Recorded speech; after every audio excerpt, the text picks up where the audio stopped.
Hello good morning friends, welcome back to my channel माइस creations में मैं लता आप लोगों का ढेर सारा स्वागत करती हूँ। फ्रेंड्स, ये वीडियो क्लिप्स तो पुरानी है क्योंकि ना मेरे राइट हैंड में कल अचानक से जब मैं सुबह उठी ना तो बहुत ज़्यादा पेन था, हथेली में ही पेन था। और मतलब मुझे हाथ बेंड करने में भी तकलीफ़ हो रही थी। और अभी रात में मैं ये वॉइस ओवर कर रही हूँ वीडियो पर, तब तक भी मेरा दर्द ठीक नहीं हुआ। अभी मैंने पेन किलर भी मंगवा ली, तो उन्होंने बोला ये सर्दी के कारण ही हुआ है, बट समझ में नहीं आ रहा। मैं कोई भी काम नहीं कर पा रही हूँ। सोचिए, सिलाई तो दूर की बात है, मैं घर का भी कोई काम नहीं कर पा रही हूँ। तो मैंने सोचा कल वीडियो तो जानी है, इसीलिए मैं कुछ भी नहीं कर पाई आज के दिन। और इस वजह से फिर मैंने पुरानी ही वीडियो उठाई है, बट टॉपिक नया है, इसलिए वीडियो को लास्ट तक ज़रूर से देखिएगा। और वीडियो पसंद आए तो लाइक कर दीजिएगा। आज मैं बात करने वाली हूँ उन लोगों के बारे में जो तुम्हें बार बार परेशान करते हैं, बार बार तंग करते हैं ना। तो आज से उनका खेल ख़त्म हो जाएगा। आप बस ये जो ज़बरदस्त तरीके हैं ना, मैं आप लोगों के साथ शेयर करने वाली हूँ, इनको ध्यान से सुनना। तो सबसे पहला जो पॉइंट है वो है कि जवाब देना बंद करो। कई बार क्या होता है ना, कोई हमें कुछ कहता है तो हम भी उल्टा बहस करने लगते हैं, और बहस में कभी भी किसी की हार और जीत होती ही नहीं है। तो जब भी कोई तुम्हें कुछ बोले तो और तुम्हें बार बार तंग करे ना, उसके लिए क्या करना है ना, तुम्हें एकदम शांत रहना है, चुप रहना है। जिस दिन तुम चुप हो गई ना, उसी दिन उसका आधा खेल खत्म हो जाएगा।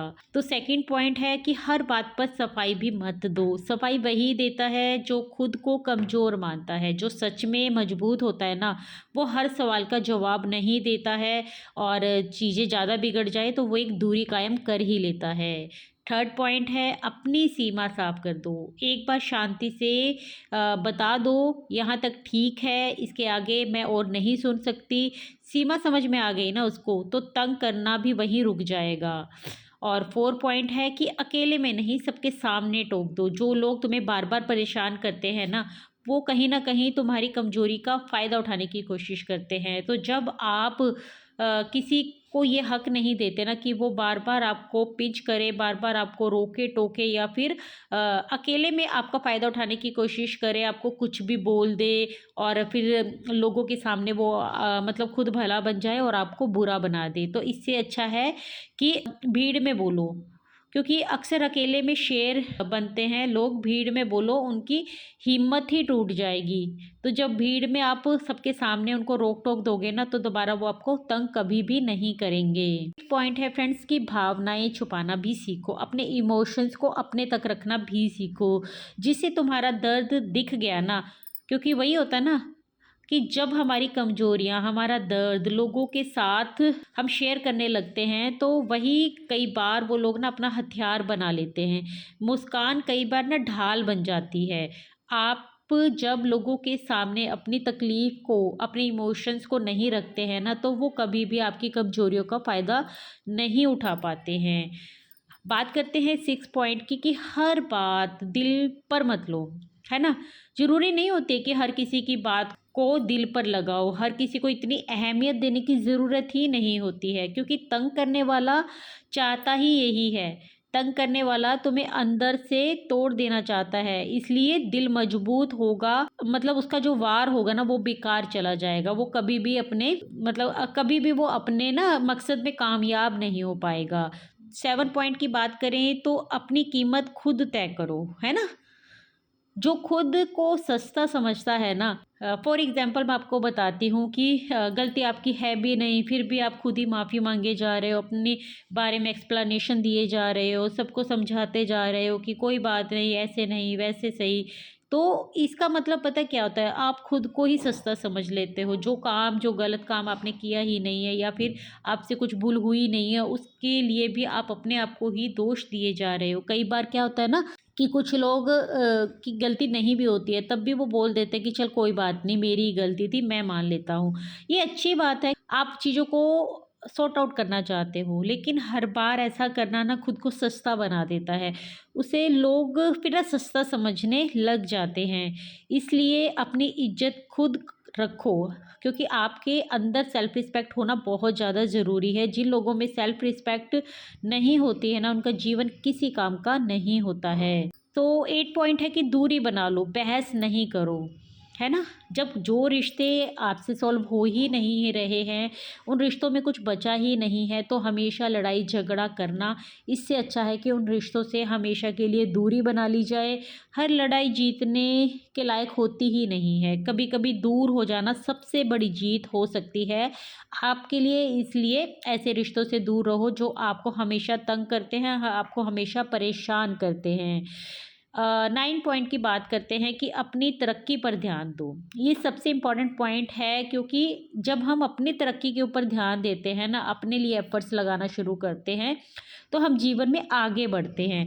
जब जब आप आगे बढ़ते हो तो तंग करने वाले लोग अपने आप ही छोटे लगने लगते हैं। सफलता ना सबसे करारा जवाब होता है उन लोगों के लिए जो आपको बार बार परेशान करते हैं। चलिए बात करते हैं 10वें पॉइंट की, तो वो है गुस्से में फैसला कभी भी मत लो। गुस्सा तुम्हें ना गलत कदम उठाने पर मजबूर करता है। शांत दिमाग से लिया गया फैसला हमेशा दुश्मन को चुप करा देता है। इसलिए जब भी कोई ऐसा माहौल बने कि दो लोगों में झगड़ा हो रहा है या फिर आपका किसी के साथ ऐसी स्थिति बन गई है, तो आप वहाँ पर शांत रहकर रास्ते से अलग हो जाइए, ताकि गुस्से में आपके मुंह से ऐसे अपशब्द ना निकले जो जिसके लिए फिर आपको अपने ऊपर ही गुस्सा आए। बाद में कई बार होता है ना कि हम गुस्से गुस्से में कुछ ऐसा बोल जाते हैं, बाद में हमें पछतावा होता है। इसलिए जब भी ऐसी कंडीशन सामने हो ना, तो शांत रहकर बाद में सोच विचार के साथ आगे बढ़े, गुस्से में कोई फैसला ना लें। चलिए बात करते हैं 11 पॉइंट की, तो वो है हर बात सबको मत बताओ। कमजोरी वही है जो गलत हाथों में चली जाए ना, तो चुप्पी कई बार सुरक्षा भी हो सकती है आपके लिए। कई बार ना हम दूसरों के सामने अपना दिल खोल के रख देते हैं। जब हम दिल खोल के दूसरे के सामने रख देते हैं और वो हमारा फिर फ़ायदा उठाना शुरू कर देना, तो फिर हमारे लिए वो घातक सिद्ध होता है, क्योंकि लोग आपको तंग और परेशान जब भी ज़्यादा करते हैं जब उनको आपके बारे में सब कुछ पता होता है। इसलिए हर सीक्रेट हर किसी के लिए नहीं होता है। बहुत सारी चीज़ें ऐसी भी होती हैं लाइफ में जो हम अपने आप से भी शेयर नहीं करना चाहते, दोबारा उनको सोचना ही नहीं चाहते। इसलिए दूसरों के सामने तो कभी भी नहीं ऐसी चीज़ें रखनी चाहिए। कुछ सीक्रेट्स अपने तक ही रखने चाहिए, चाहे आपका कितना भी कोई हमदर्द क्यों ना हो। चलिए बात करते हैं 12 पॉइंट की, कि अपनी मौजूदगी मजबूत बनाओ। हमेशा सीधा खड़े रहो, आंखें मिलाकर बात करो। इससे मेरा मतलब कहने का ये है कि अपने आप को हमेशा स्ट्रेट पोजीशन में रखना चाहिए और अच्छे से खड़ा होना चाहिए। और जब भी कभी किसी से बात करो तो आप की आंखें हैं ना, एक दूसरे से मिलकर आपको बात करनी चाहिए। आंखें वही चुराता है जिसके मन के अंदर खोट होता है या फिर कॉन्फिडेंस की कमी होती है। आप झिझकते रहते हो, इसलिए अपने आप को आत्मविश्वास के साथ सामने खड़ा करो लोगों के, और आंख से आंख मिलाकर बात करो। कमज़ोर शरीर से पहले कमज़ोर सोच दिख जाती है फिर लोगों को आपकी। चलिए बात करते हैं 13 पॉइंट की, जो है कि जो बदल ना सके उसे नज़रअंदाज ही कर दो। हर इंसान सुधरने के लायक होता ही नहीं है, वो अपनी फितरत कभी नहीं छोड़ता है। कोई भी आपका हमदर्द हो, कोई भी आपका दोस्त हो जिसने आपके रिश्ते ख़राब किए हो या फिर आपका भरोसा तोड़ा हो, उसको इंसान को ना अपनी ज़िंदगी में कभी भी वापस मत लेकर आओ। क्योंकि कहते हैं ना, सांप भले ही डसे ना, लेकिन जहर उसके अंदर हमेशा होता है। तो हर इंसान ना सुधरने के लायक होता ही नहीं, कुछ लोग सिर्फ छोड़ने के लिए ही होते हैं। नज़रअंदाज करना सीखो। नज़रअंदाजी सबसे बड़ा दंड होता है ऐसे लोगों के लिए। बात करते हैं 14 पॉइंट की, तो है अपने लोगों को पहचानो। जो तुम्हारे साथ खड़े हैं, जो आपकी दुख तकलीफ़ में हमेशा आपका सपोर्ट सिस्टम बनकर खड़े हो जाते हैं, उनकी ताकत बनो। अकेला इंसान जल्दी निशाना बनता है। हम बचपन से कहानी सुनते भी आ रहे हैं ना कि एकता में ही बल होता है। तो जो लोग आपके साथ सही हैं, उनके साथ आप भी हमेशा खड़े रहो, उनकी ताकत भी बनो और वो आपकी ताकत भी बनेंगे। तो कोई भी आपको फिर ईजिली निशाना नहीं बना पाएगा। 16 पॉइंट की बात करें तो वो है खुद को इतना मजबूत बना लो कि कोई तुम्हें तंग कर ही ना पाए। कोई भी तुम्हें तंग करने की हिम्मत तक ना कर पाए। डर नहीं दिखता है, महसूस करवा दिया जाता है। इसलिए ऐसी स्थिति बनने ही मत दो। तो फ्रेंड्स, कुछ लोग हो सकते हैं जो इस वीडियो को पसंद करेंगे, कुछ लोग हो सकते हैं जो इस वीडियो को नापसंद कर सकते हैं। तो आपकी जैसी भी राय हो मेरे साथ आप कमेंट सेक्शन में शेयर कर सकते हैं।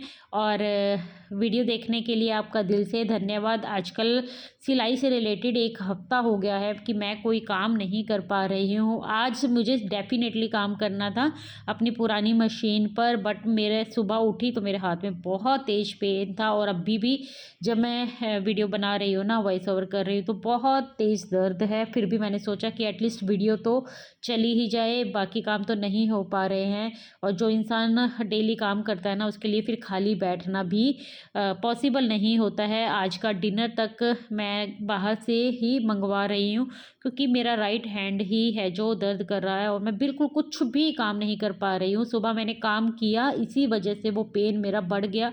धीरे धीरे मैंने बर्तन साफ़ किए, कपड़े धोए, तो बाद में लेकिन वो दर्द और ज़्यादा मेरा भयंकर हो गया। चलिए फ्रेंड्स, ये थोड़ी सी अपडेट मैं रेगुलर व्यूअर्स को दे रही थी जो हमेशा मेरी वीडियोस देखते हैं। तो आप अगर मेरे चैनल पर नए आए हैं तो प्लीज़ से चैनल को सब्सक्राइब कर दीजिए और वीडियो को लाइक कर दीजिए। कमेंट करके भी बताइएगा कि आज की वीडियो आप लोगों को कैसी लगी। मैं मिलती हूँ कल एक न्यू वीडियो के साथ। तब तक के लिए take care, bye bye, thanks for watching guys.